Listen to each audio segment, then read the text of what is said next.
Psalm 46 has been our window from God to look out from his holy city out onto a world in turmoil.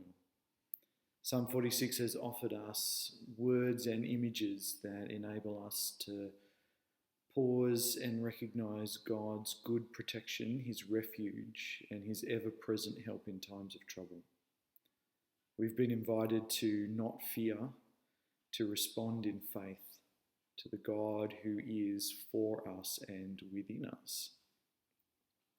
It's actually this idea that God dwells in his holy city, this idea that God is present with his people, that means that Psalm 46 can now promise that the city will not fall.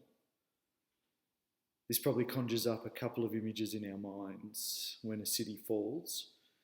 There's the perhaps more literal picture of the walls falling down, the idea that the very safety of the city is breached, that it cannot protect its people.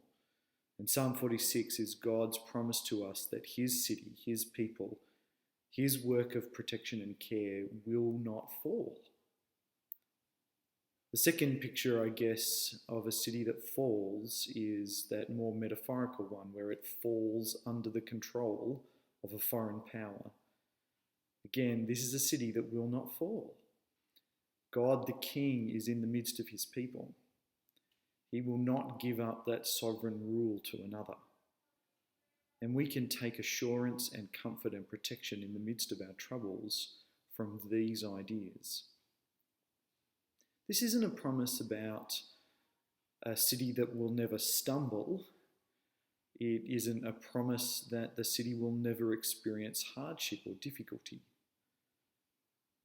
This is a promise that the city won't fall, that we who trust in God will be enabled to stand firm.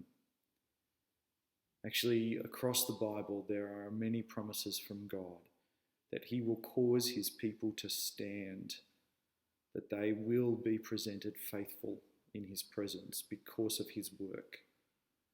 I do hope you recognise that God is at work, that God is at work in you, God is at work in his people, and his goal is that we do not fall. His promise is that we do not fall.